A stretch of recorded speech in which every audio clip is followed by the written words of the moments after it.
Before we slip into tonight's whisper, I hope the world has been kind to you, or at least quiet. No matter where you are, under city lights, beside the sea, or wrapped in the hush of countryside shadows, know this: for the next few moments you're not wandering alone. Here on Dark Whispers, we invite you into a space where the veil between what is and what might be grows thin.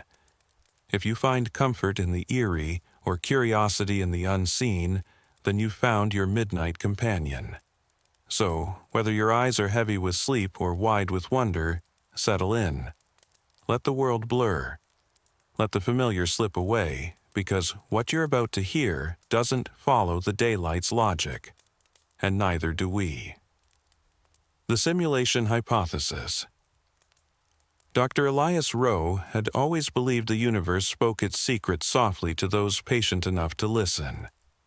What he hadn't anticipated was the day it would begin to shout. The first irregularity appeared on a Tuesday morning in March of the year 2024. Exactly 12 years to the day after the world was once predicted to end. Elias sat hunched over in his cramped home laboratory, surrounded by aging instruments salvaged from his years at CERN. The digital clock on his desk blinked 11:11 a.m. His phone, his laptop, even the microwave, all displayed the same time. Not unusual, he told himself. Devices sync in modern times. But then came the wall clock, the old analog one his late wife Sarah had gifted him before her death in 2012. For over a decade, it had run consistently 3 minutes slow. Now, with a sudden series of 3 deliberate ticks, it landed on 11:11 exactly. Elias froze, his coffee cooling between his fingers. After 3 decades in theoretical physics, he knew how to distinguish coincidence from impossibility. And this, without question, was the latter. He began documenting at once, time-stamping, photographing, filming. Since Sarah's passing, the scientific method had become his anchor, the one remaining structure in a world that felt less and less real. Yet, as he cataloged the data, more anomalies began to emerge. His quantum detection instruments, devices built to register chaotic subatomic fluctuations, were recording patterns. Not random, but repeated, structured. At exactly 1:11 p.m., every sensor peaked. Again at 2:22. He searched his archived readings from the past 6 months. The same sequences had been there the entire time, hidden beneath the noise. Clusters of quantum events lining up with mirrored timestamps. 11:11, 1:11, 2:22, 3:33. The odds of this alignment occurring by chance were approximately 1 in 10 billion. That night, Elias sat in his dim study, staring at strings of numbers that should not exist. Outside, the suburban street lay quiet. Still. But normal itself had now become suspect. He turned to the internet. What he discovered unnerved him. Online forums were brimming with similar accounts. Synchronized clocks, repeating digits, digital oddities. But it went beyond that. Users described what they called matrix glitches, moments when reality seemed to pause, rewind, or distort. A woman in Ohio reported watching the same bird fly past her window 3 times on the exact same path. A man in Germany claimed he witnessed an identical car crash occur twice. Same cars, same moment, same outcome.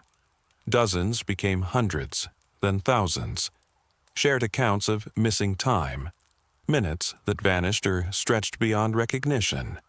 They called it the Mandela effect. Memories of events that supposedly never happened. But these weren't vague impressions.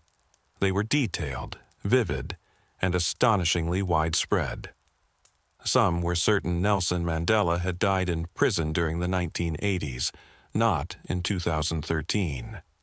Others swore the Berenstain Bears were once spelled with an E. Maps looked wrong. Famous movie quotes had subtly changed. Elias wanted to dismiss it all as collective delusion, fed by the internet. But the numbers didn't lie, the synchronicities were measurable, and nearly all of them pointed back to a single, chilling moment in time. December 21st, 2012, the day the world was expected to end. Elias had been at CERN that day, finalizing his last major project before grief pulled him into isolation. He remembered the Mayan calendar panic, the doomsday hysteria, the collective sigh of relief on December 22nd. But what if the world hadn't continued? The idea struck him like a blow.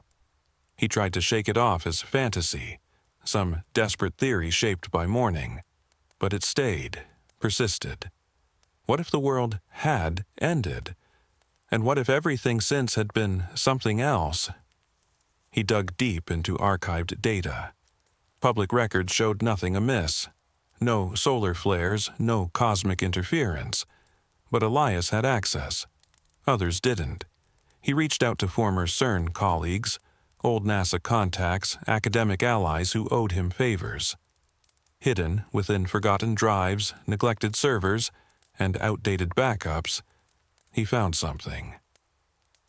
On December 21st, 2012, at exactly 11:11 a.m. GMT, every satellite observing the cosmic microwave background detected an enormous spike in energy.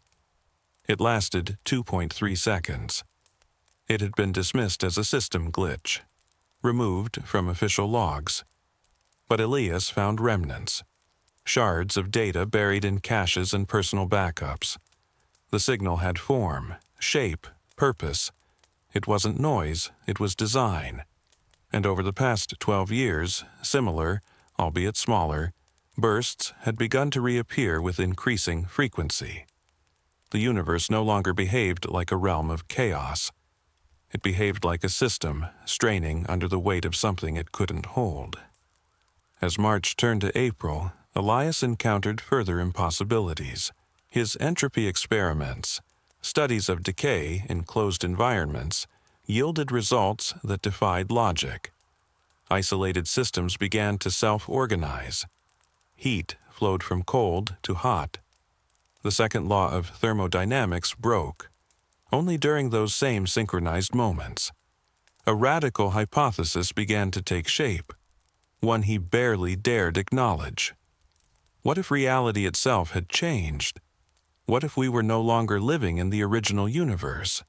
What if, in the aftermath of some unknown catastrophe, human consciousness had been transferred into a simulation built to preserve our species?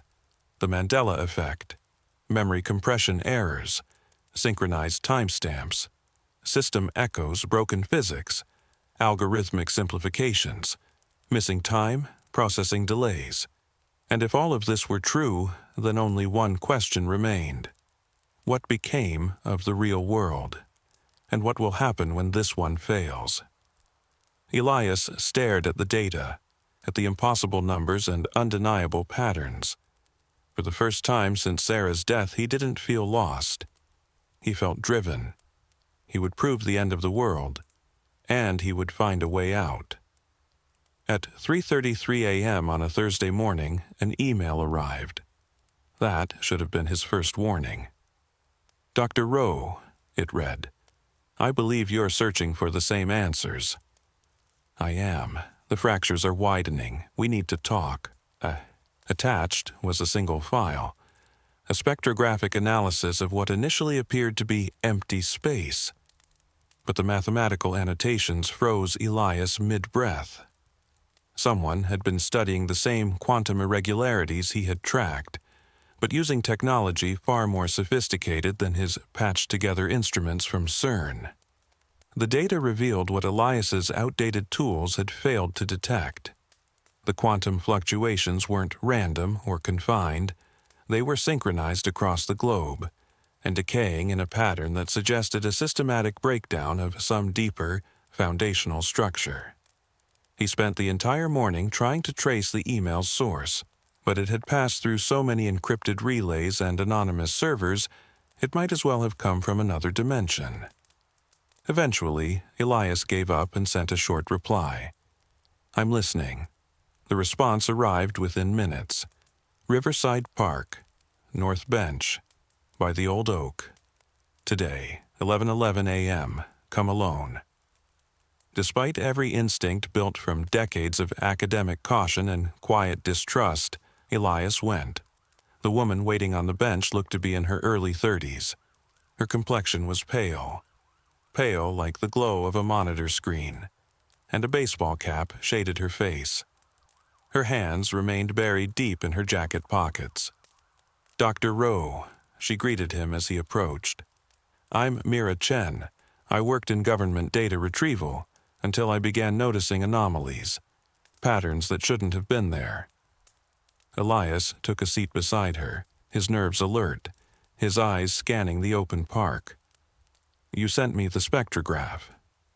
I sent you one fragment of a much larger mosaic, Mira replied. How familiar are you with procedural generation in computer simulations?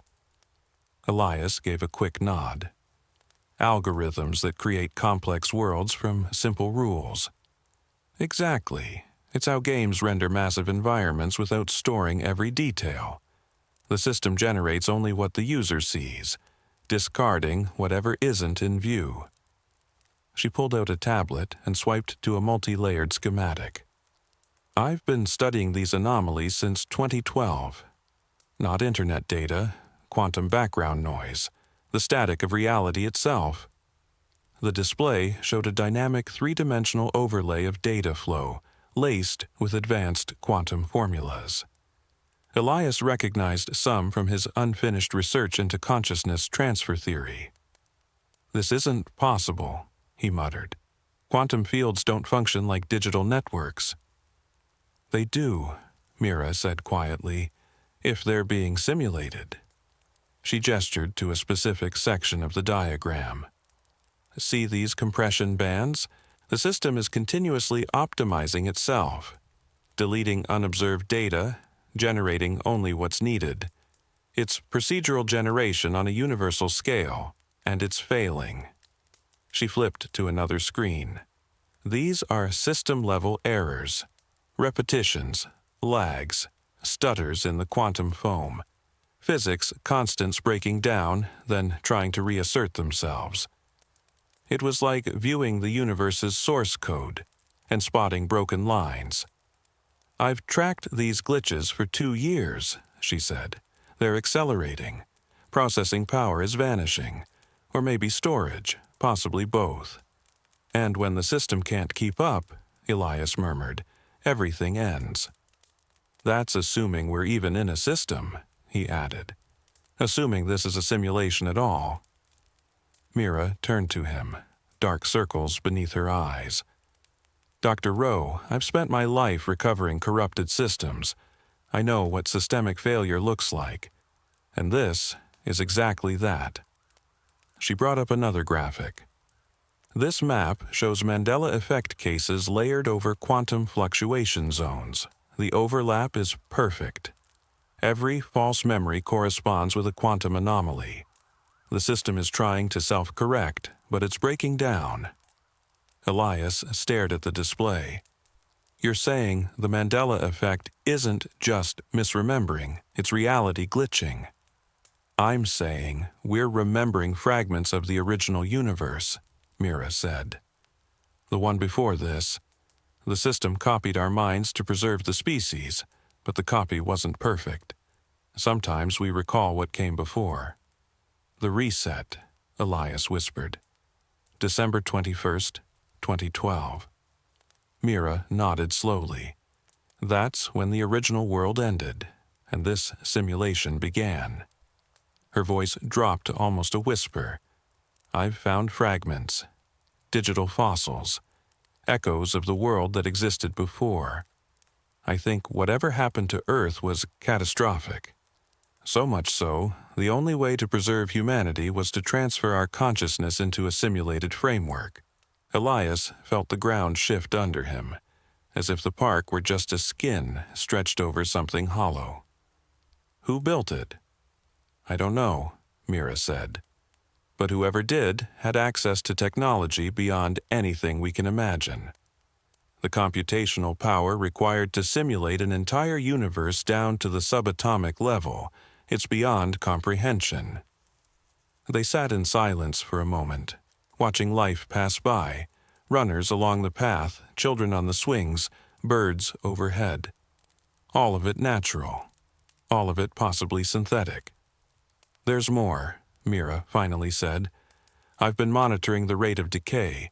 If the trend holds, we have maybe 6 months before the system begins to unravel." "Cascade failure," Elias said. "Once one layer breaks, the rest collapses. And if we're right, if this is all code, then every person in this world goes down with it." He thought of Sarah, her death in 2012. The mourning, the silence, the isolation. If this was a simulation, then she had died in the original reality. And now, even her digital shadow was fading. "Is there a way out?" he asked. "I think so," Mira replied. "Every simulation has boundaries, edges where it interfaces with its infrastructure. If we can locate one and force it open, we might escape. If there's still something left to escape to." She stood. "I've been doing this alone for 2 years, but I need help now. Someone who understands the physics. Someone who can turn equations into action." Elias looked around the park. How many people sensed that something was off? How many simply accepted the world as it was? "What do you need from me?" "Help me find the exit," Mira said. "Help me tear open this cage. Help me prove we're more than just data." As they walked away together, Elias felt something stirring deep within him, something he hadn't felt in over a decade. Hope. Not for recovering a lost past, but for discovering a deeper truth beneath the illusion. Reality was coming undone. But maybe, just maybe, they could find the thread that led to something real. The exit point. The abandoned warehouse in Queens looked like every other forgotten structure left to rust in silence. That was exactly why Mira chose it. Tucked behind stacks of decaying containers and fenced-in weeds, it was the kind of place no one had monitored in years.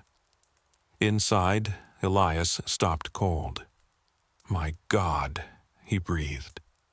The warehouse floor was a dense grid of quantum field generators, their coils crackling faintly with unstable energy. Thick cables ran between them in looping, intricate patterns, like arteries feeding a synthetic heart. At the very center stood a strange chair, something between a medical recliner and an execution rig, surrounded by sensors designed to read brain waves and quantum states simultaneously. "I call it the resonance chamber," Mira said as she watched him absorb the sight. "It's built to detect and amplify quantum consciousness, the layer of our being that exists where thought becomes information." Elias moved carefully through the equipment, identifying modified components from particle physics, neural imaging, and fields no one had successfully merged before. "How long did this take you?" 3 years. I began by trying to alter the simulation's parameters directly, but it's self-correcting. Any disturbance is instantly smoothed out." She pointed to a massive wall of displays, each screen updating in real time with environmental data and waveforms. "Then I realized something. The system doesn't just preserve physical law, it preserves consciousness. When someone dies, their computational load is released. When someone is born, more is allocated." "You're suggesting we're nothing more than software?" "In here, that's exactly what we are. Our minds are executed across a distributed quantum framework. So I started wondering, what happens if we isolate one consciousness and push it beyond capacity?" Elias stepped closer to the chamber. "We might find out what's on the other side." Elias watched the streaming data. immediately recognizing familiar patterns that aligned with his own quantum models. "You're trying to overwhelm the quantum consciousness protocol, trigger a buffer overflow," he said. "Exactly," Mira replied. "If we generate enough quantum noise centered around a single consciousness, we might force it past the simulation's boundaries, like ejecting a process from a cosmic operating system." She opened another series of displays, real-time quantum field measurements, and pointed to the anomalies. "I've been tracking where the simulation struggles to maintain consistency. Most of these weak spots are in remote, low-density areas where the computational demand is lighter." She zoomed into a map of Siberia, highlighting a point roughly 200 kilometers northeast of Novosibirsk. "This location is different. The quantum signatures are chaotic. It's like the system can barely stabilize that region." "What's supposed to be there?" Elias asked. "Officially, nothing. But I dug through declassified archives and old satellite images. There's a facility, constructed in late 2012 or early 2013. It was funded through a black-budget defense initiative. Every single document is redacted to the bone."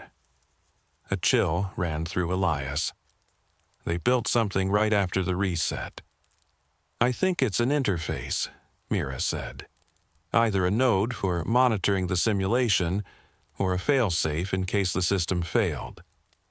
She displayed high-resolution satellite imagery. The buildings formed a precise geometric pattern. "Look here," she said. "That isn't random, it's sacred geometry. The same structures found in ancient sites across Earth." Elias's breath caught. He knew these forms, resonance geometries, configurations designed to enhance quantum field interactions. "Someone built a quantum amplification array," he said slowly, "right where the simulation is weakest. If we can reach that site," Mira continued, "and integrate our resonance chamber into their system, we might be able to rip a hole in the simulation." "In theory," Elias said, "but there's always a catch." Mira's face tightened. "The power requirements are off the charts. Even if we could move the chamber to Siberia, we'd need to generate a quantum field equivalent to a small nuclear detonation. That much energy could destabilize the system beyond recovery." Elias approached the chair at the heart of their lab. "What if we don't escape physically?" "What do you mean?" "What if we send only consciousness? The simulation copied our minds once. Maybe we can reverse the process, push our awareness outward."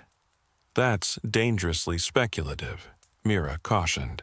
"We have no idea what lies beyond. No guarantee consciousness could survive out there."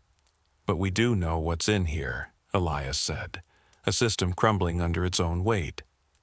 At least this gives us a shot." Over the following 2 months, they re-engineered the resonance chamber for a new purpose: consciousness extraction. Elias wove in his decades of research on quantum cognition. Mira overhauled the hardware and built custom software protocols for transfer. They ran tests, then more, slowly pushing the system to its limits, calibrating the quantum harmonics with surgical precision. Their first breakthrough came in June, during what should have been a routine simulation response trial. Instead, they created something else entirely: a temporal anomaly.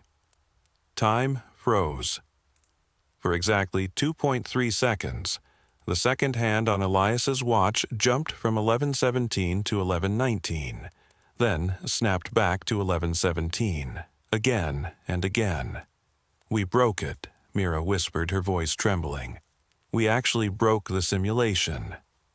The data backed it up. The system had suffered a localized failure in time processing. For that moment, the simulation couldn't maintain linearity. "This is it," Elias said, scanning the output. "We don't need the Siberian array. We just need to generate a temporal fracture strong enough to force an exit." But even in his excitement, Elias noticed something that chilled him.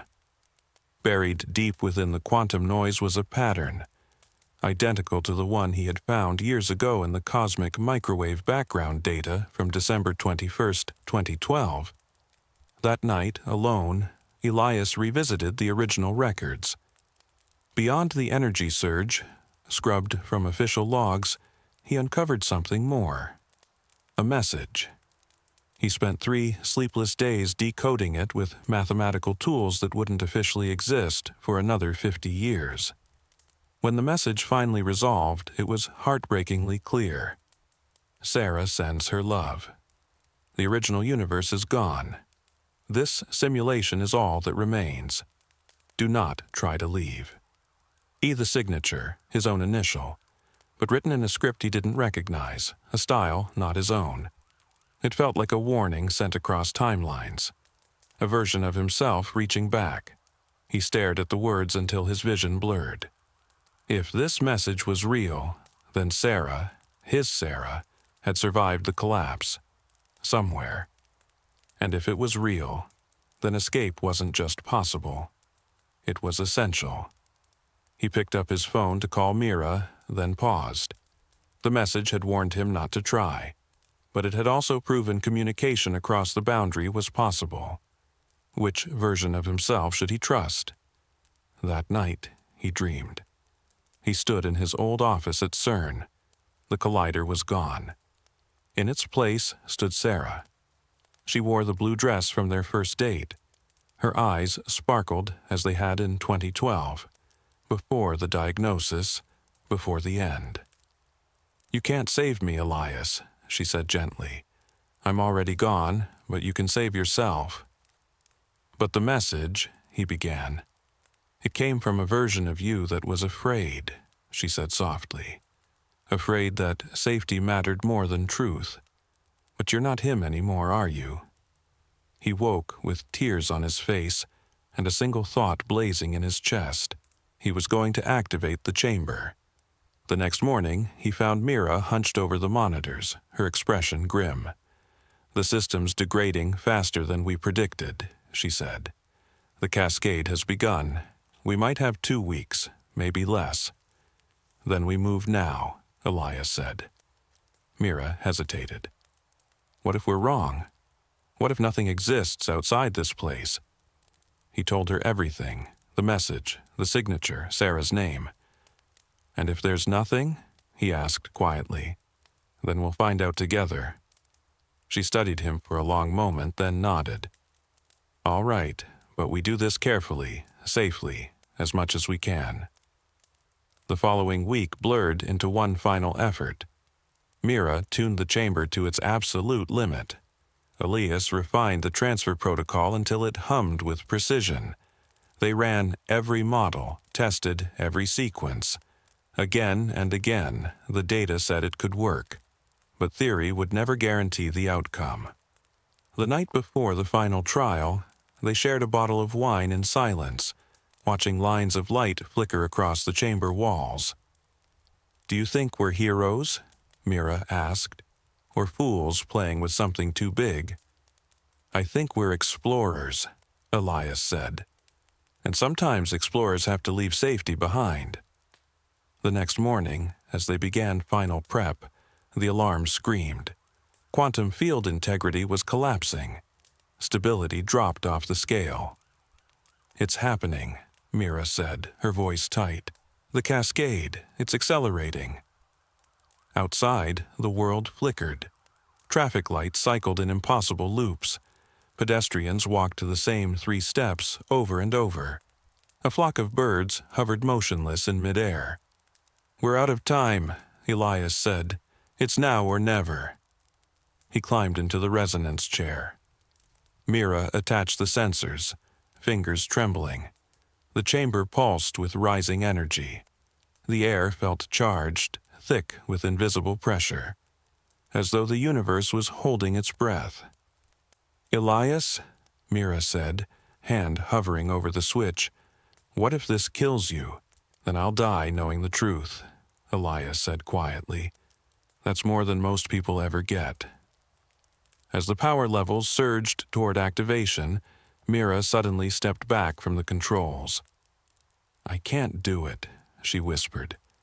"I can't be the one to risk destroying the only world we have left." "Mira," Elias said, his voice calm and steady, "what if you're wrong? What if there really is something beyond this? What if this simulation is just the last buffer between billions of minds and total oblivion?" He looked at her, not with frustration or judgment, but with understanding, with sorrow. "Then that's a choice you'll have to live with. But I can't live without knowing." And with that, Elias reached across the console and triggered the resonance chamber himself. The world exploded, into light, into sound, into sensation so vast and incomprehensible that it defied every neurological boundary of the human mind.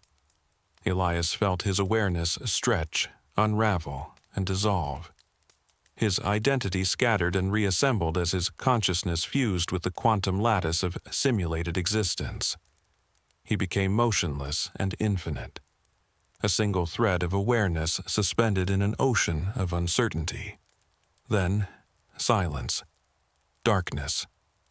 He awoke to the sound of someone breathing. It wasn't him. Elias lay on a cold metallic surface, surrounded by softly humming equipment. Restraints held his limbs, not tight, but secure, protective, not restrictive. Overhead stretched a dark ceiling of brushed steel, receding into shadow. "Subject Rowe has regained consciousness," a voice said from just outside his line of sight. "Simulation breach confirmed. Memory synchronization is holding." Elias tried to speak, but his throat was parched.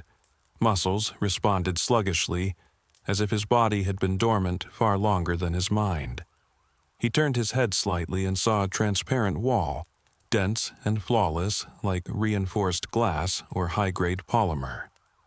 Beyond it, indistinct figures moved through dim light. Then one of them stepped forward. Elias inhaled sharply.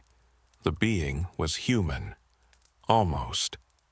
The face bore unmistakable human structure, but the eyes were too large, the irises too luminous, as if lit from within.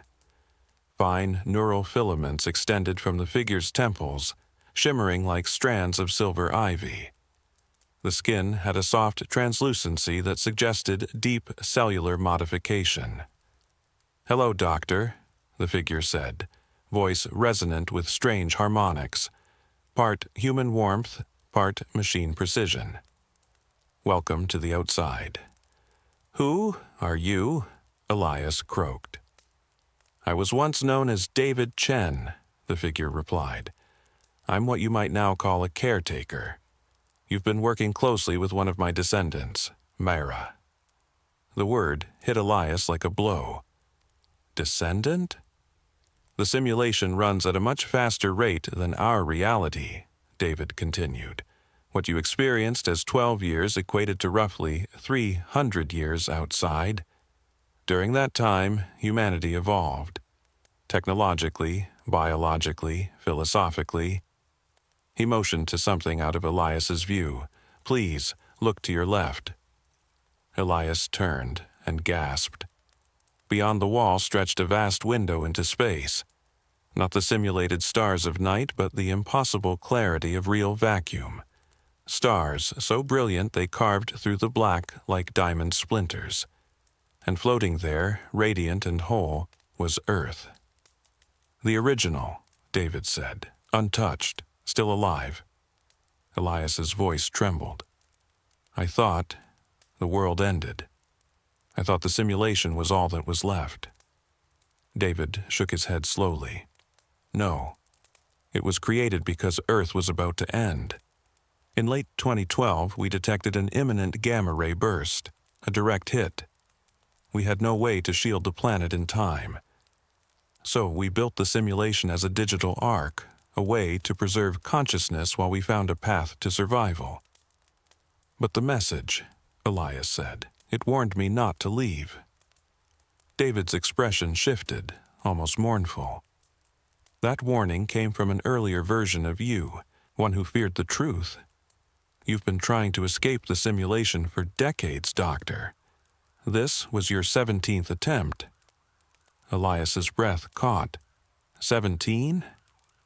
Each time you rediscovered the truth. Each time you built a breach, and each time we gave you the same choice. Return to the simulation, or stay here and help awaken the rest. David stepped closer to the glass. The gamma burst passed 3 years ago. Earth is safe again. We've spent decades preparing for re-entry, building vessels for consciousness, refining the transition protocols. The next phase is ready. And the others? Elias asked. Other versions of me? They chose to go back, to forget.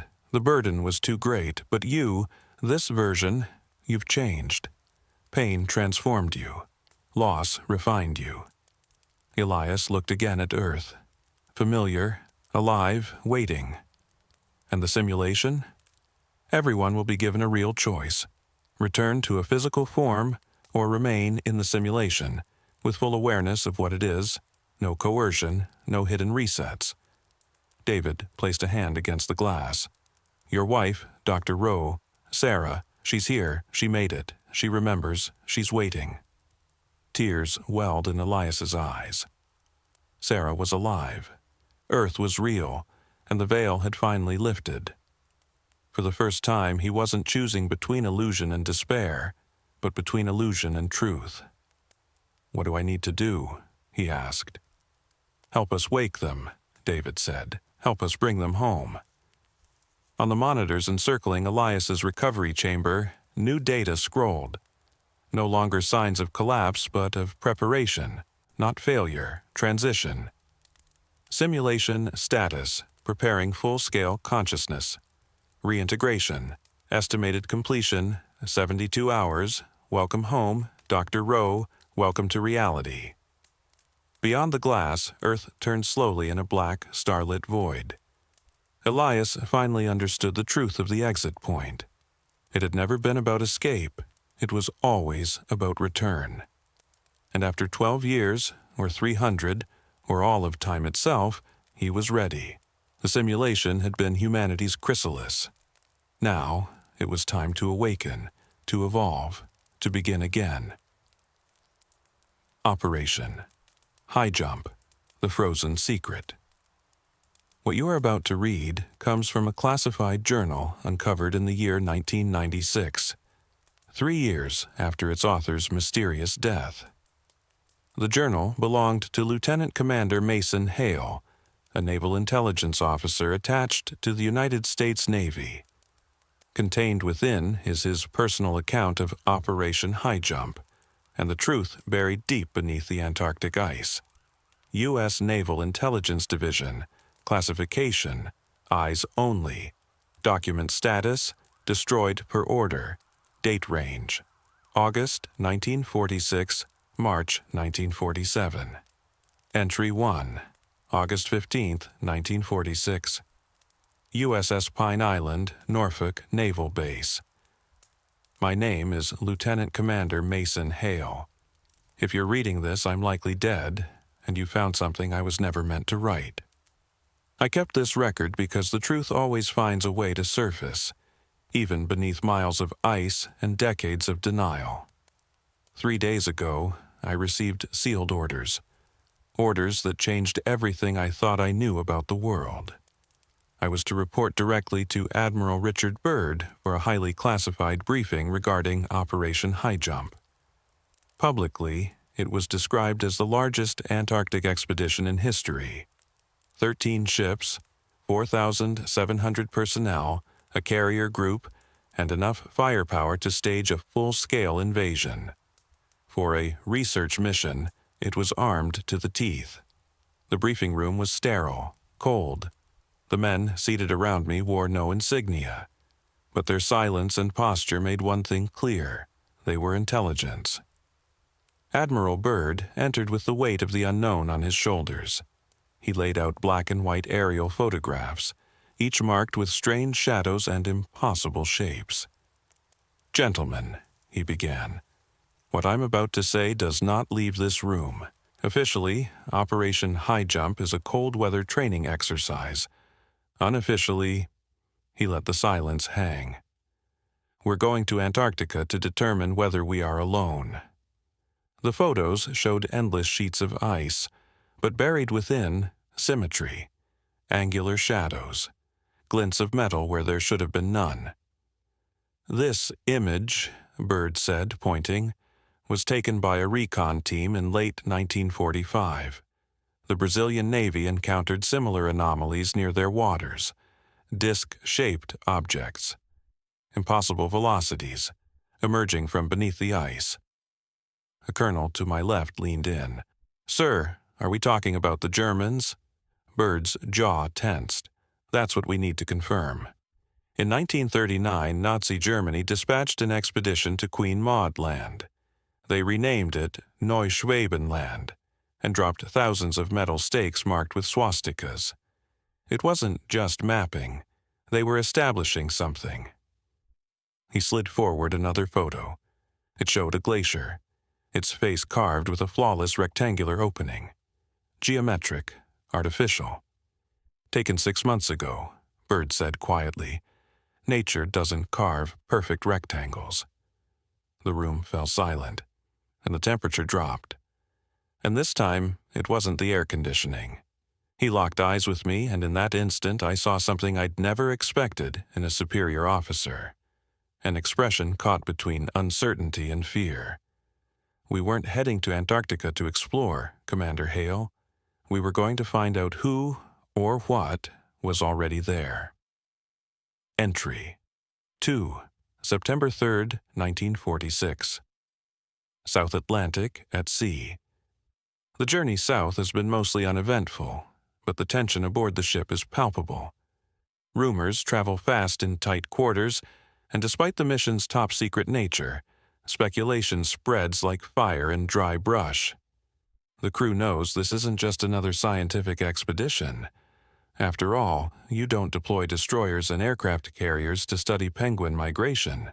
I've been assigned to the intelligence division aboard the Pine Island, reporting directly to Admiral Byrd. My duties include reviewing aerial data, compiling classified reports, and maintaining a secure channel with Washington. What they didn't mention is that I may be documenting either the greatest discovery in human history or the most dangerous cover-up ever attempted.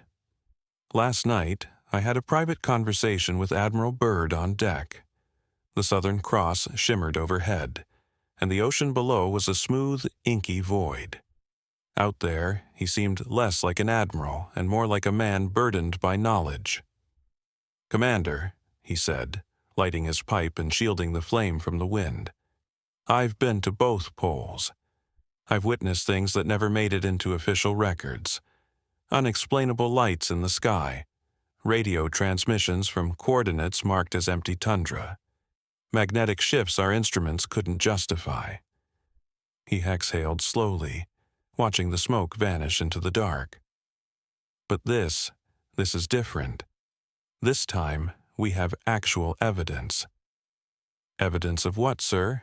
I asked. He didn't answer immediately.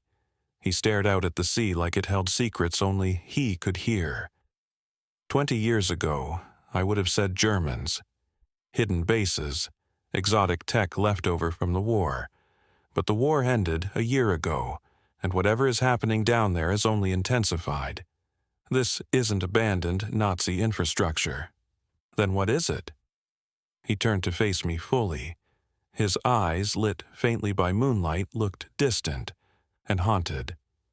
"I don't know, Commander, but I believe we're about to find out."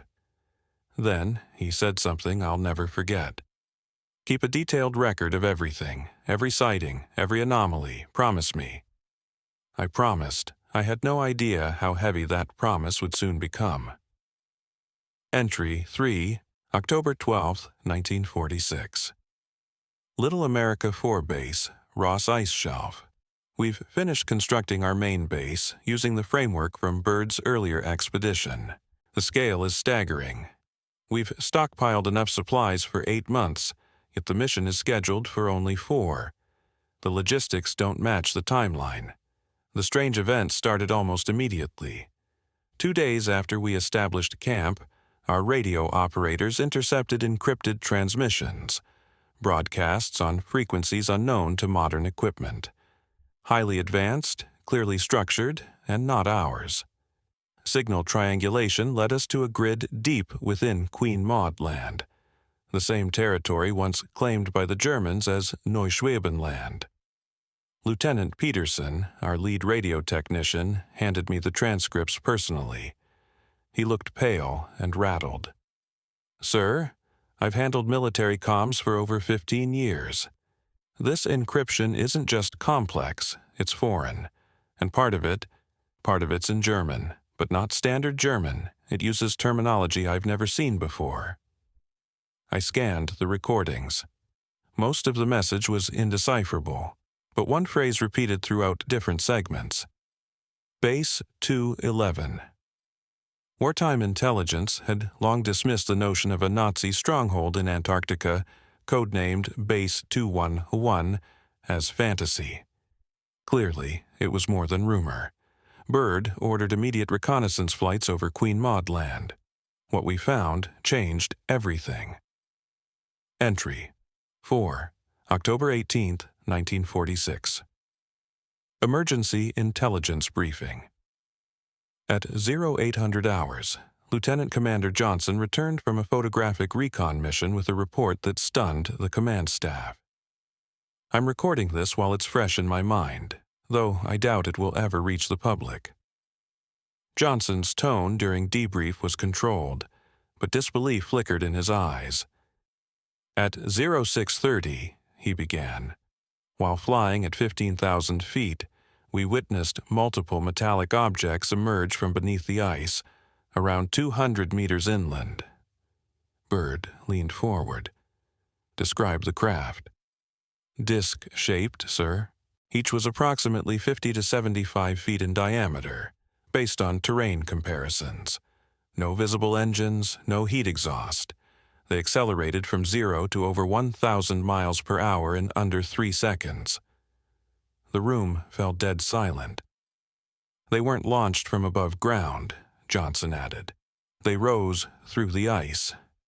He paused, then added, "There were 7. They vanished into the clouds." Byrd reviewed the photographs. Even in monochrome, the objects appeared undeniably artificial, sleek, reflective, and like nothing in any known blueprint. "Did they acknowledge your presence?" Byrd asked. Johnson hesitated. "Yes, sir. They rose to our altitude, held formation, and mirrored our movements for about 3 minutes.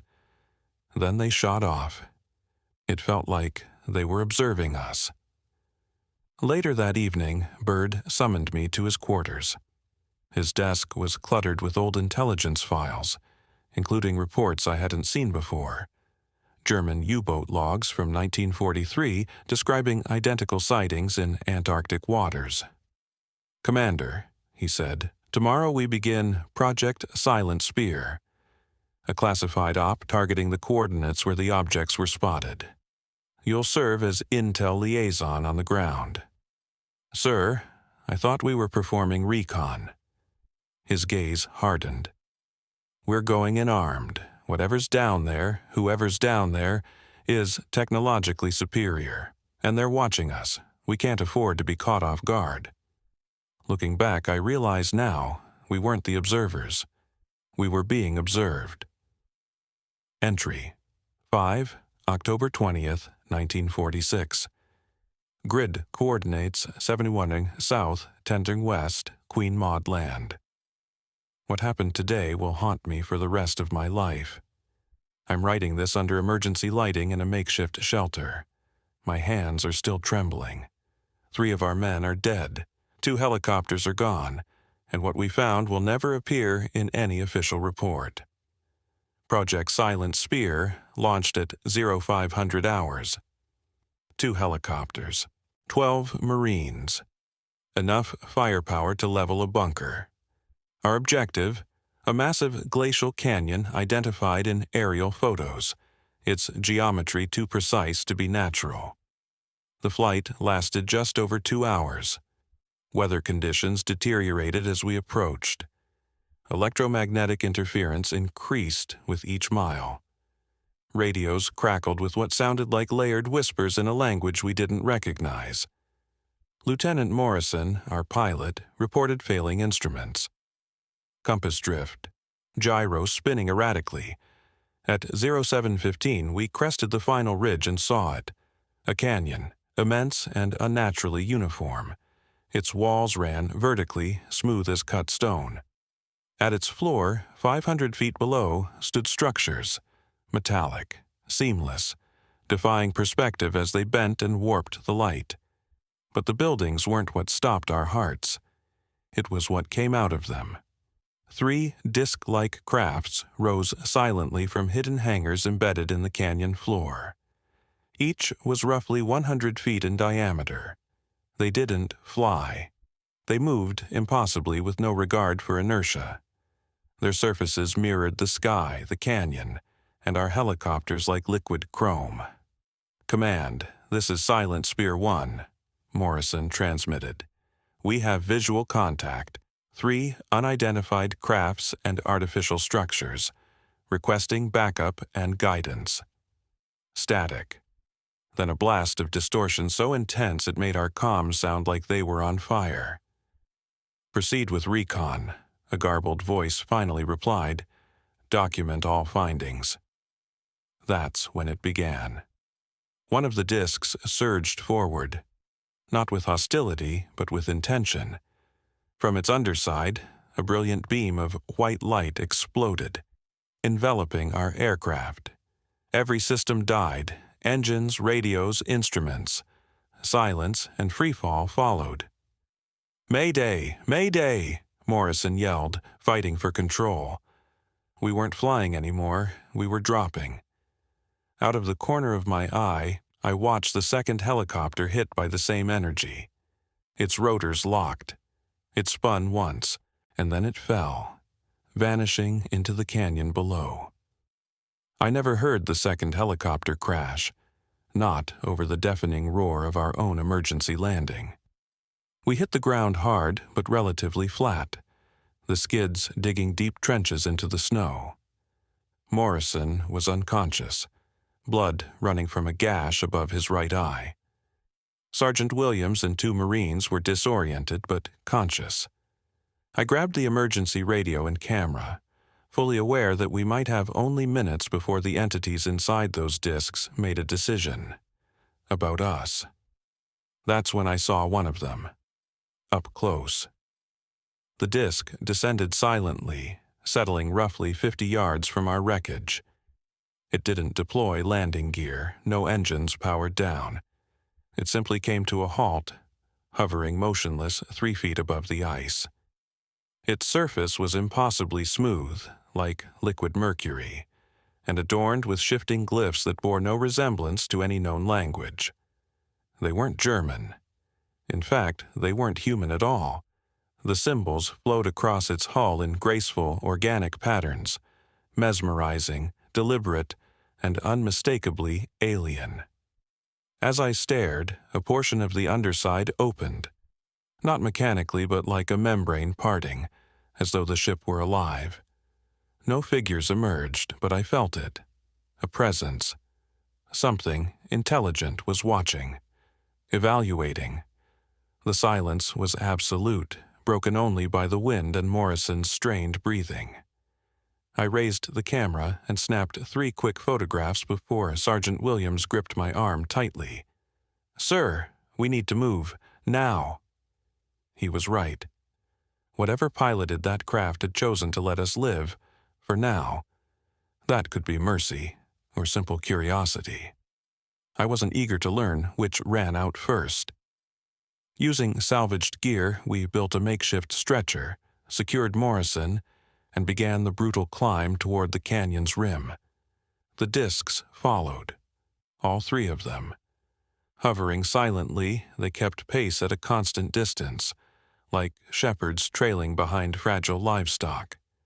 They didn't attack, didn't interfere, but their presence was an unspoken reminder that our survival was entirely at their discretion. It took us 6 punishing hours to reach the rim, where an emergency team was already waiting. Only once we were safe did the crafts ascend, streaking into the clouds at speeds no human aircraft could match. Admiral Byrd was already there, his face pale and drawn as we loaded Morrison into the medical chopper. He pulled me aside. "What did you see, Commander?" I told him everything. The structures, the crafts, the way they moved, the way they observed us. When I finished, Byrd said nothing for a long time. "Did they try to communicate?" "No, sir," I replied, hesitating. "But I felt something. They weren't hostile. If they'd wanted to destroy us, they could have done it easily. It felt like a warning." Byrd gave a slow nod. "A warning, yes. That's exactly what it was." He turned his gaze back toward the canyon, now obscured by weather and distance. "The only question now is, what are they warning us about?" Entry 6. October 25th, 1946. USS Pine Island, Emergency Conference. The last 5 days have been consumed by classified debriefings, secure transmissions to Washington, and a mounting realization. We've encountered something that defies every known model of human understanding. The photographs I took were reviewed by top analysts. Their conclusions were staggering. The symbols etched across the crafts weren't decorative. Linguists theorize they may serve as an interface, a form of communication or control system. Dynamic, adaptive, possibly sentient. The material composition of the ships is unlike any alloy known to modern science. It defies metallurgical principles, resistant to heat, pressure, and possibly gravity itself. And then the intelligence reports began pouring in. Naval destroyers patrolling the Southern Ocean reported high-velocity objects trailing their movements before vanishing beneath the ice. A submarine recorded sonar anomalies, objects moving underwater at impossible speeds, defying hydrodynamics. And then the message came. Yesterday, Admiral Byrd received a communication, not through radio or satellite, a physical message, delivered somehow directly to his quarters. I wasn't present when he read it, but when he emerged, his expression said more than words ever could. Our mission was no longer reconnaissance. We were being ordered to withdraw. That evening, he called me into his office. "Commander Hale," he said, his voice low, "what we encountered here cannot be made public. Not now, not yet.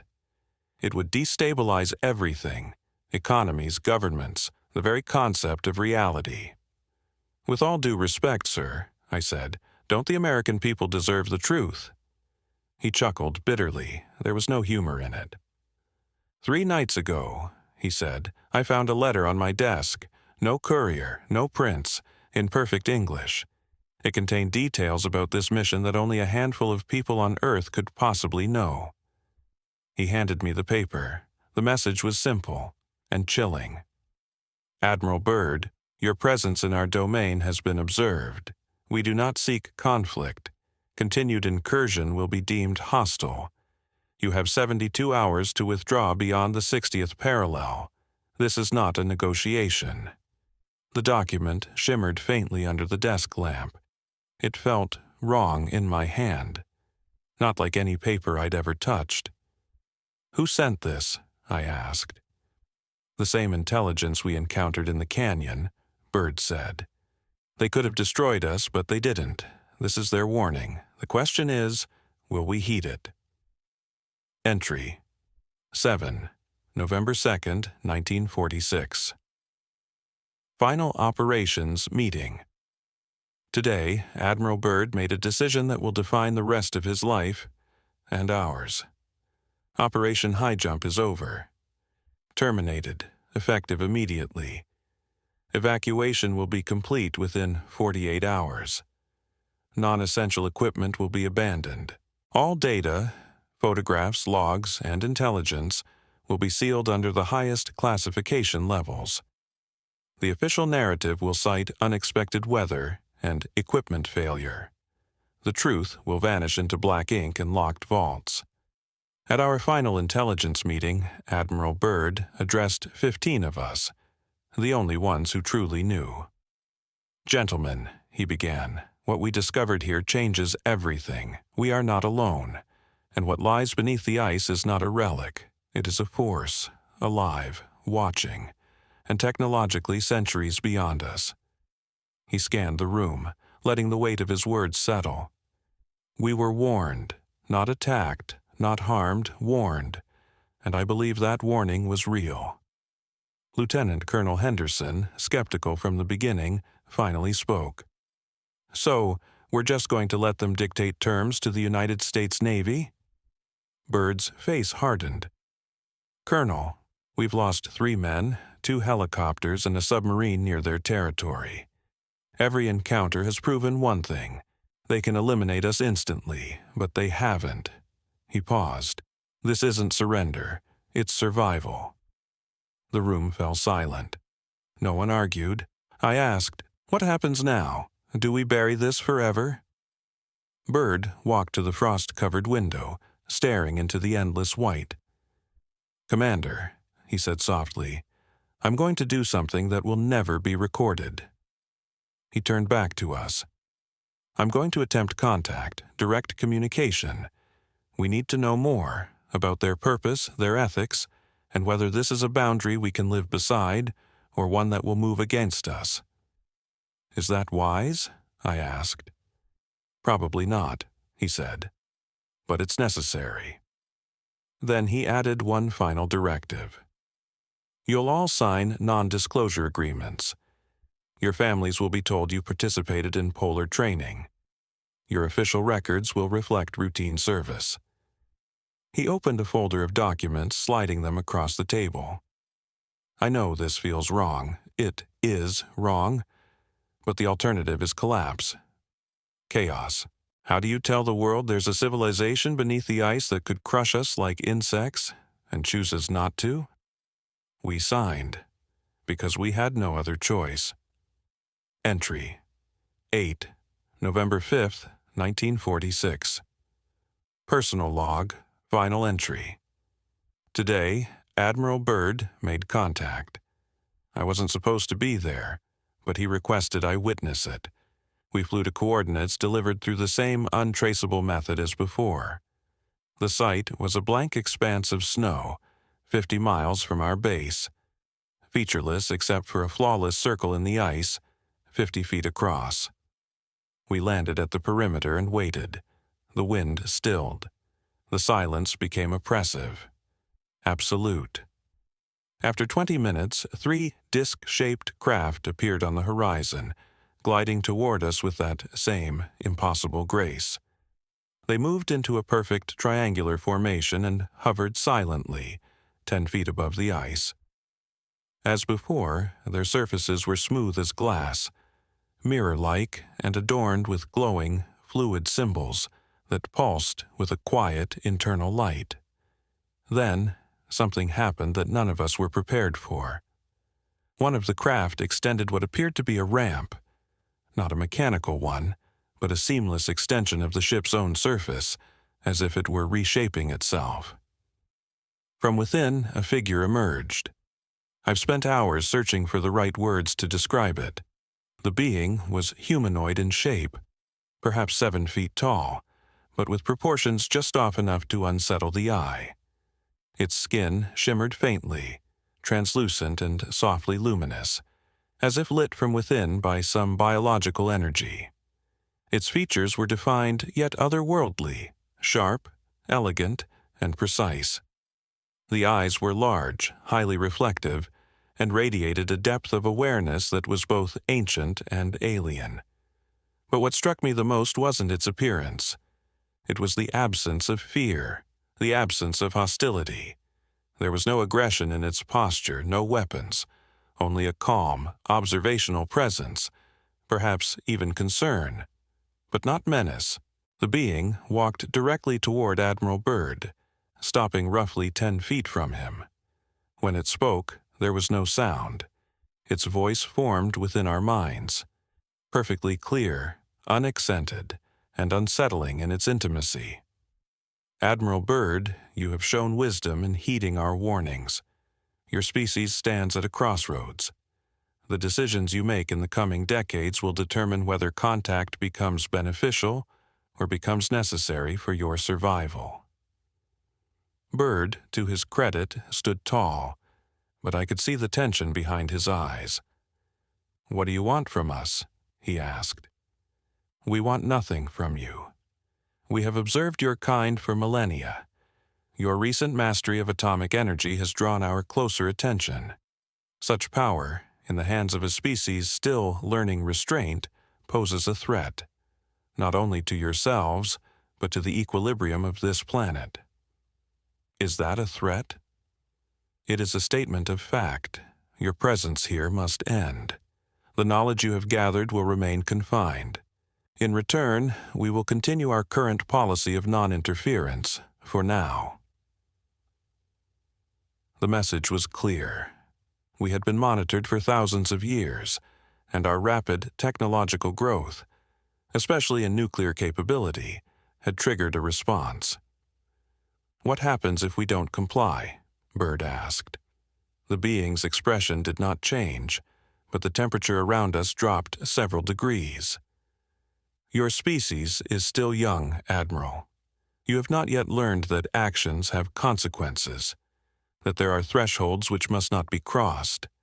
We have preserved the balance of this world long before your civilizations arose, and we will continue to do so, with or without your cooperation."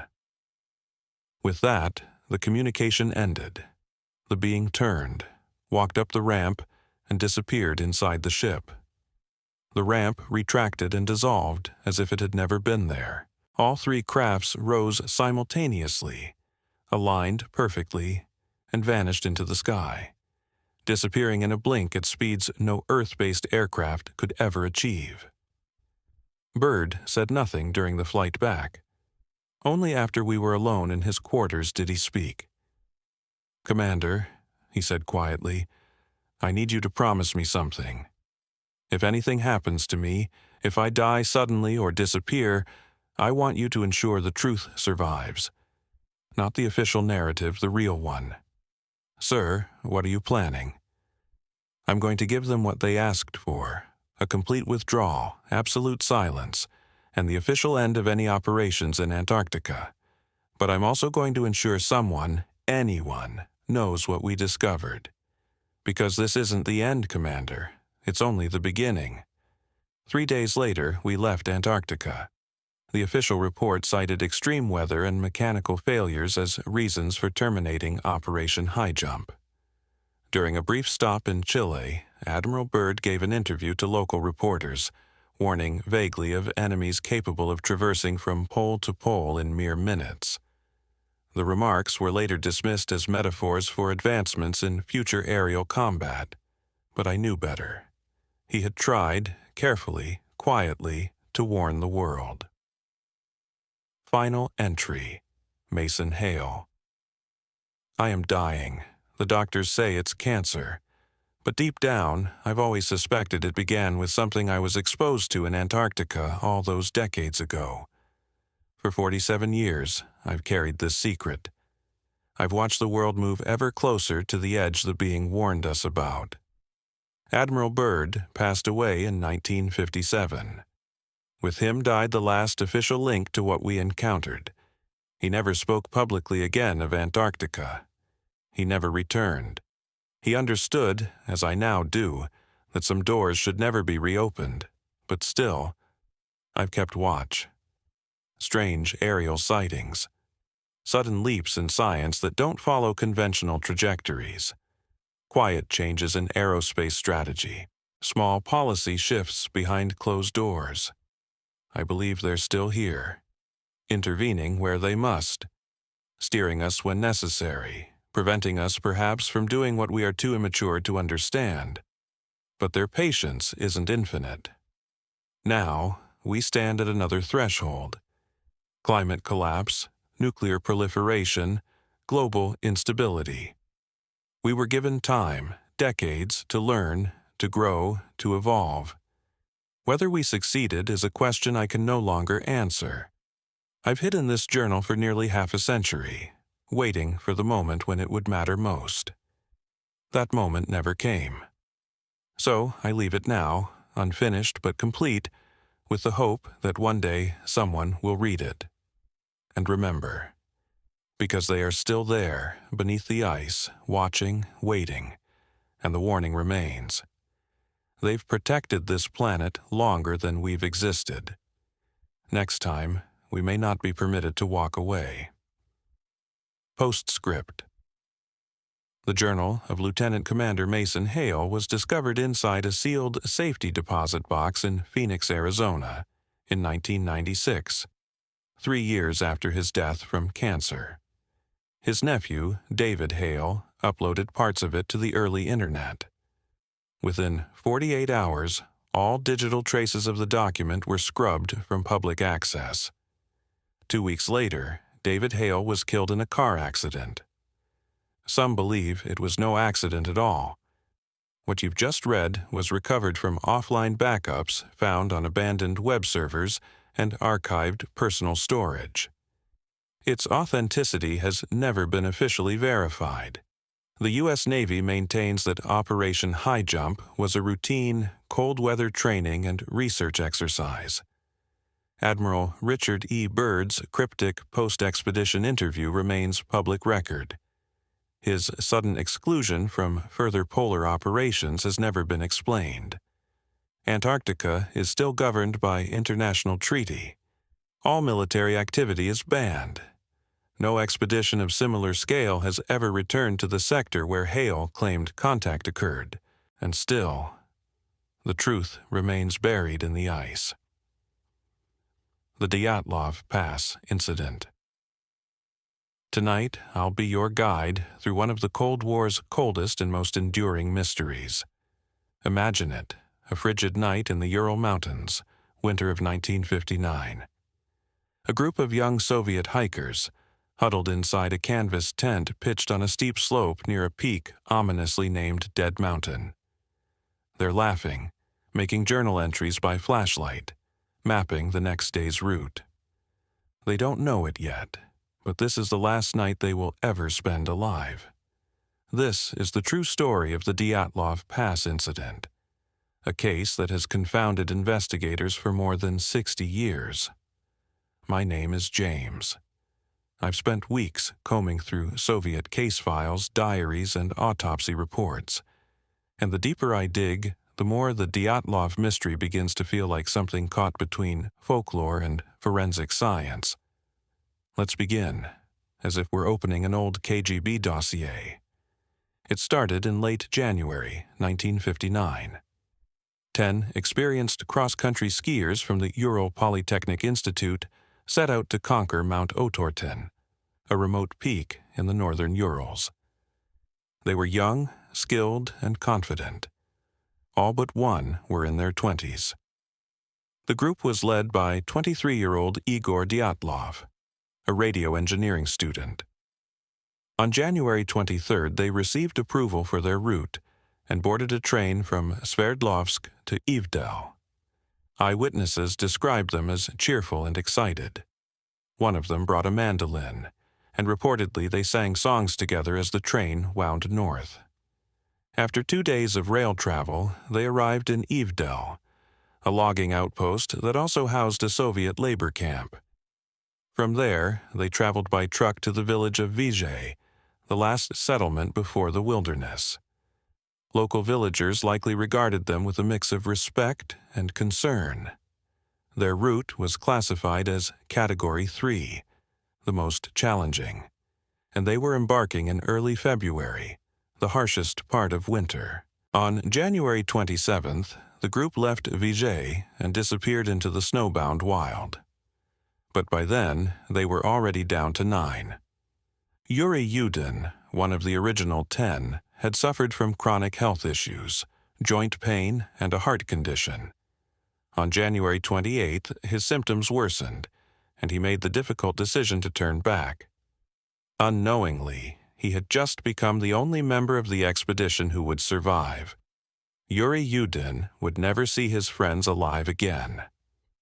The remaining 9 hikers continued into the wilderness, unaware of the fate that awaited them. Through recovered journals and photographs, investigators were later able to reconstruct much of their journey. By January 31st, the group had reached the edge of a highland area. There, they cached surplus supplies and food in a wooded valley, reserves intended for their return. Spirits were high.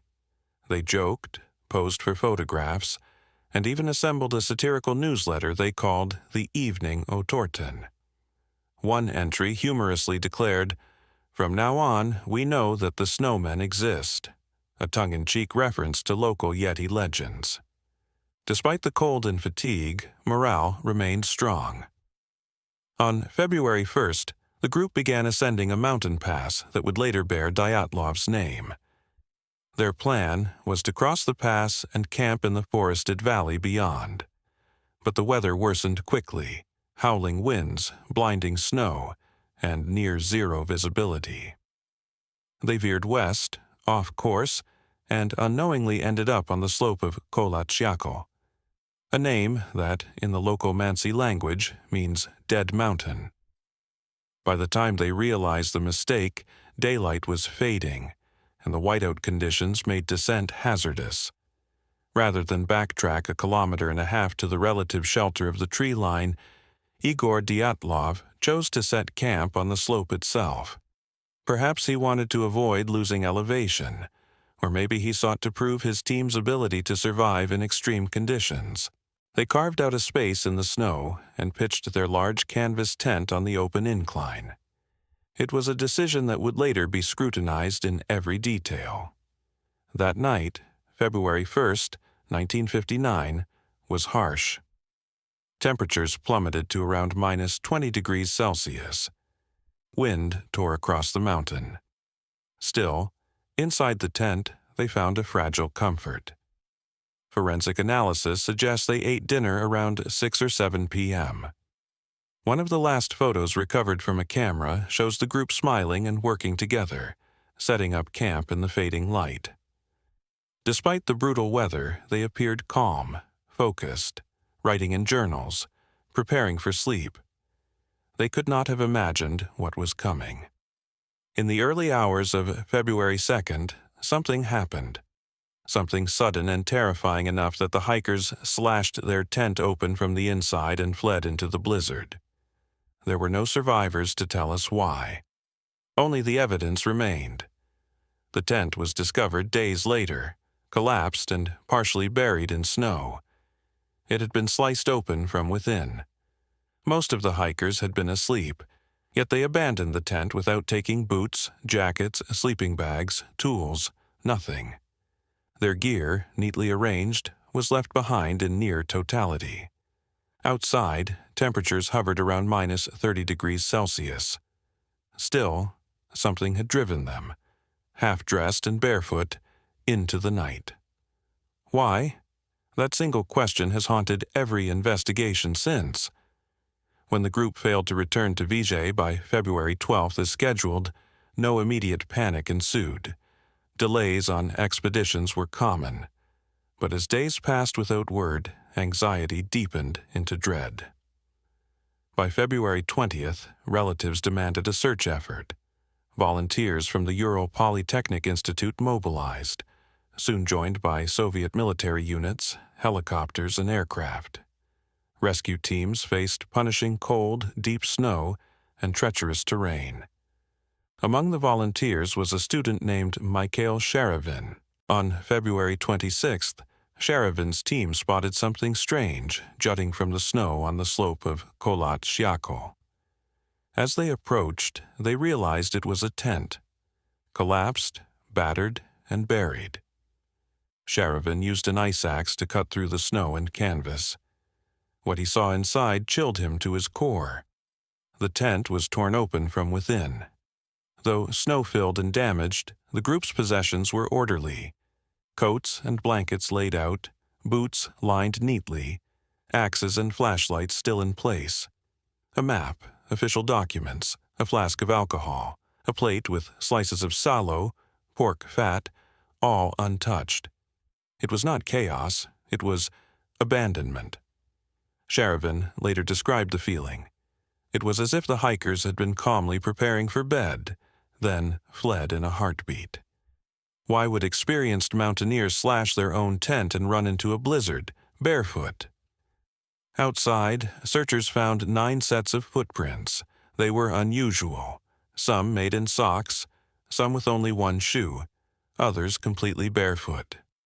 The prints trailed down the slope in a line, hurried, but not frantic. They followed the tracks for nearly 500 meters before they vanished beneath fresh snow. The direction suggested the hikers were heading toward the forest, perhaps seeking shelter. That evening, the search team suspended operations, rattled by what they'd uncovered. The next morning, they returned. At the edge of the forest, beneath a large Siberian cedar, they found a small fire.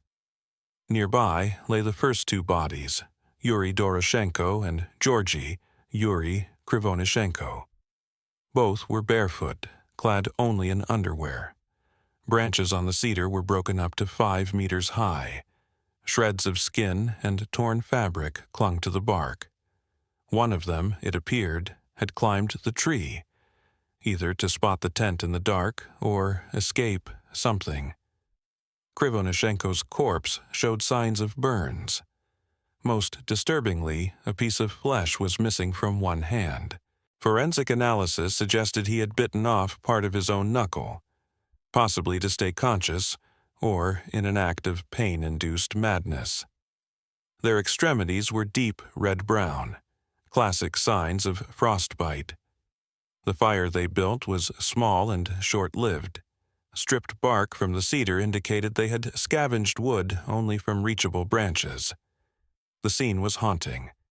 2 young men, crouched around a dying fire, slowly freezing beneath a silent, starless sky.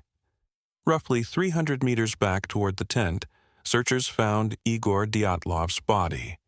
He was lying on his back, his head turned toward camp. He was dressed more warmly, flannel shirt, sweater, trousers, but still lacked boots, just socks. One arm was extended upward, clutching a birch branch. His other hand was drawn to his chest.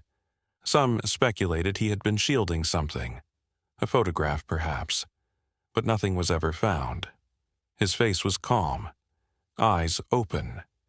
A short distance away, they discovered Zenaida Kolmogorova, aged 22. She wore 2 sweaters and 2 pairs of trousers. Still, no boots, only socks. Her body lay face down, angled toward the tent. Her arms were stretched forward, as if she had been crawling uphill. A large, dark bruise ran along her right side, consistent with blunt force trauma, possibly from a rifle butt. There were no other major injuries. On March 5th, they located the 5th victim, Rustem Slobodin, age 23. He was dressed in layers and wore 4 pairs of socks. One boot covered his right foot. His left had only a sock. He was found face down, approximately 480 meters from the cedar. Clutched in his right hand was a pocket knife. An autopsy revealed a linear skull fracture over 7 inches long, likely caused by a heavy blunt object. Strangely, there were no external signs of trauma corresponding with the internal injury. The implication was chilling. Whatever forced them to flee had followed them, deliberately, and the worst was yet to be found. Although Rustem Slobodin had a fracture in his skull, the injury was not deemed fatal. The medical examiner concluded he likely sustained it during a fall and may have remained conscious for up to an hour afterward. Like Dyatlov, Kolmogorova, Doroshenko, and Krivonishenko, Slobodin ultimately succumbed to hypothermia. In fact, none of the first 5 bodies showed any fatal external trauma. All had died from the unforgiving cold. Slobodin's wristwatch had frozen and shattered at precisely 8:45, though whether that was morning, evening, or even the correct day remains uncertain. It was as if time itself had frozen with them. Now imagine being Yuri Yudin, the one who had turned back, called to identify his friends one by one. The first 5 bodies were flown to the morgue in Evedell for autopsy and confirmation.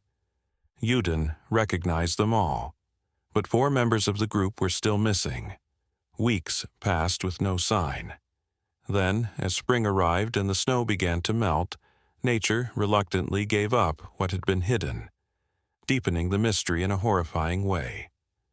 On May 4th, nearly 3 months after the hikers vanished, a local Mansi tribesman named Kurin, assisting in the search, noticed his dog react to a scent in a forested ravine about 75 meters beyond the cedar tree and 1,500 meters from the tent. There, beneath nearly 4 meters of compacted snow in a narrow gully, searchers found scraps of torn fabric caught in the branches. As they dug deeper, they discovered the final 4 victims: Lyudmila Dubinina, Semyon, Alexander, Zolotaryov, Nikolai Thibault Brignol, and Alexander Kolovatov. They were found close together, suggesting they had died near one another. Interestingly, 3 of them were more warmly dressed than the others, indicating they had likely taken clothing from the earlier victims in a desperate attempt to survive. Dubinina wore Krivonishenko's torn and burned trousers and had wrapped one foot in a piece of his wool sweater. Thibault Brignol was wearing her faux fur coat and hat. Kolovatov had added a second sweater and an extra pair of pants. This redistribution of clothing suggests the last survivors had removed garments from the deceased, not out of disrespect, but as an act of grim necessity. But the condition of the bodies raised the mystery to another level. Unlike the first 5, 3 of the 4 had sustained devastating, fatal injuries.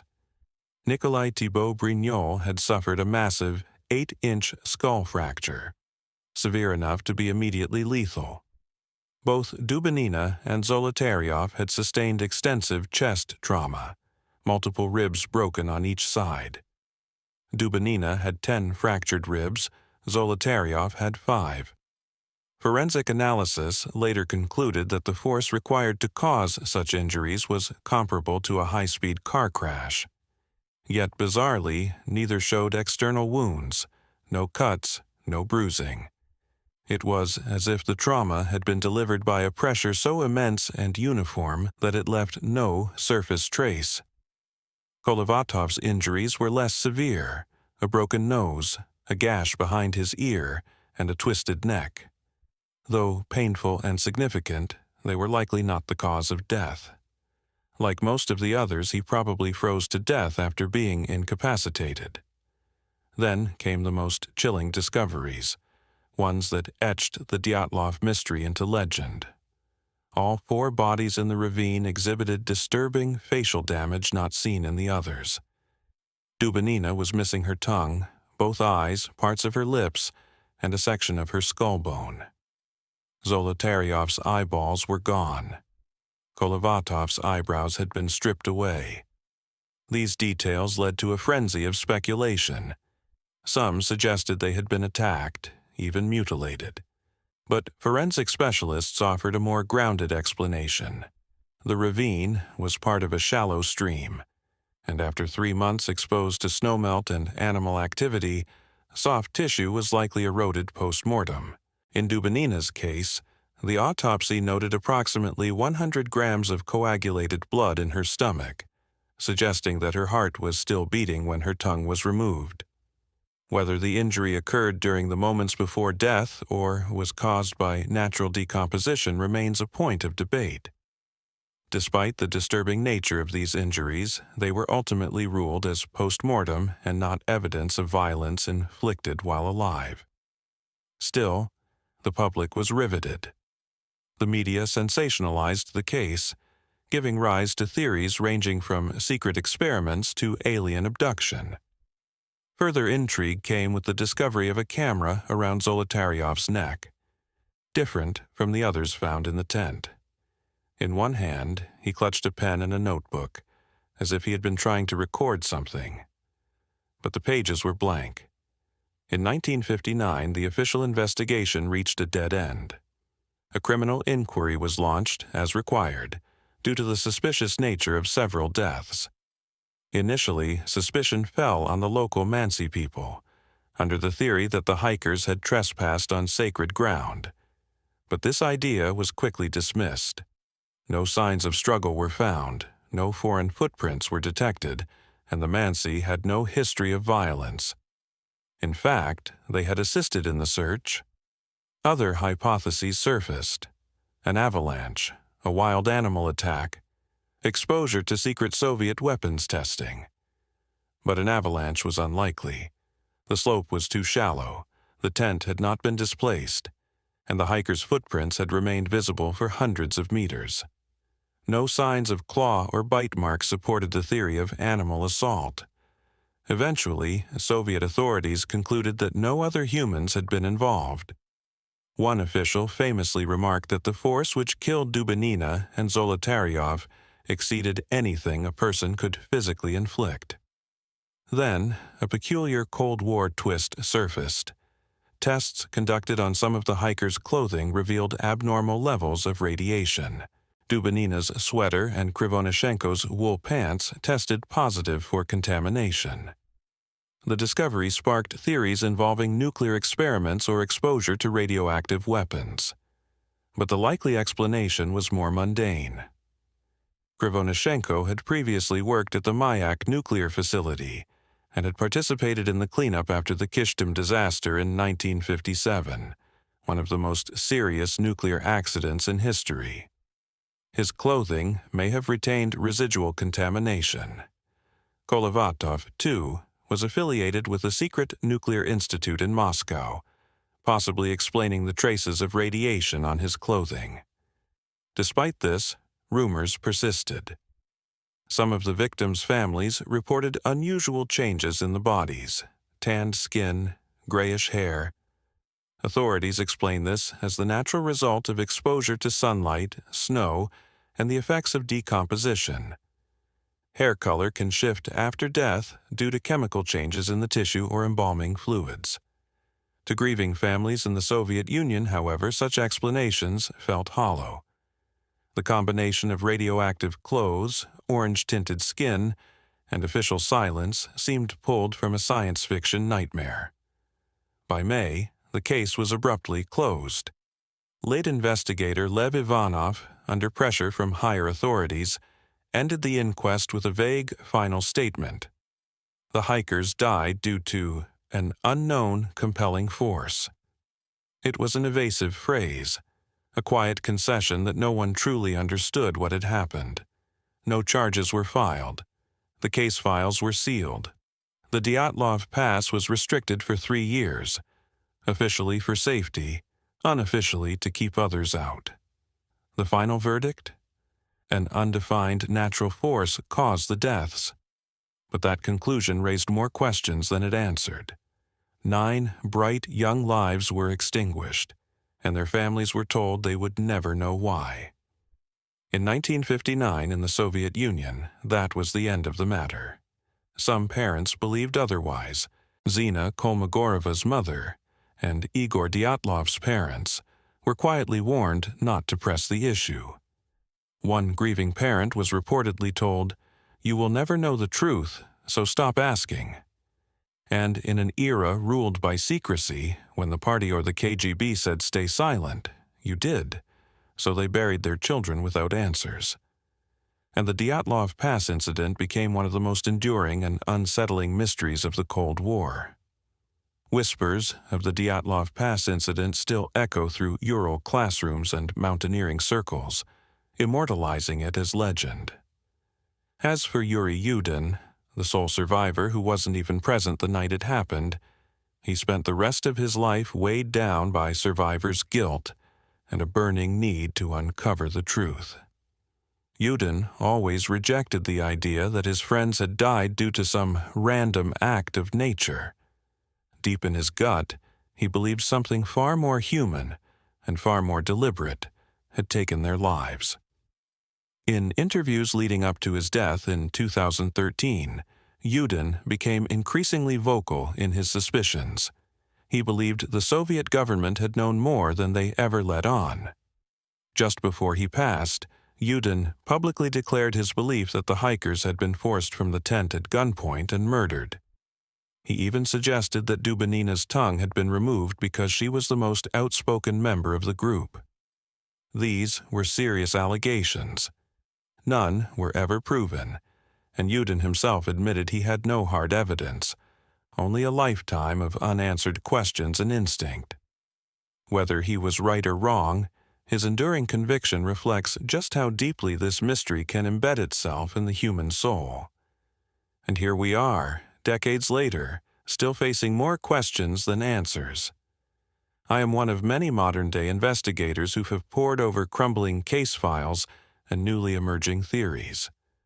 And every time I study a photograph or forensic report, I swear I can still hear the frozen winds of Dead Mountain blowing across time.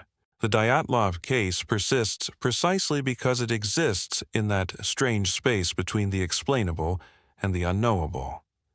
Over the years, countless theories have emerged, some grounded in science, others spiraling into conspiracy or the supernatural. Let's examine them one by one, each a potential path leading out of the same unsolved tragedy. Any viable explanation must address all the bizarre elements: the slashed tent, the hiker's lack of clothing, the strange injuries, radiation contamination, strange lights in the sky, and the official silence that followed. The most conventional theory, the one finally embraced by Russian authorities, is the avalanche hypothesis. According to this version, the group was asleep when a slab of snow broke loose from above. The tent, partially buried, began to collapse. The hikers heard the sound of shifting snow and panicked. Believing they were moments from being buried alive, they slashed open the tent and fled into the night, wearing only what they had on at the time.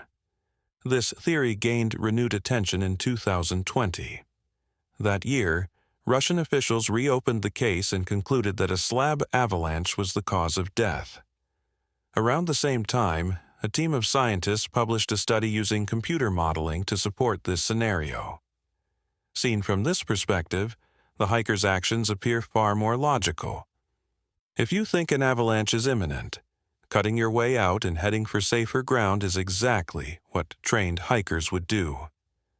Their move toward the forest, nearly 1.5 kilometers away, was likely an attempt to reach a more sheltered area.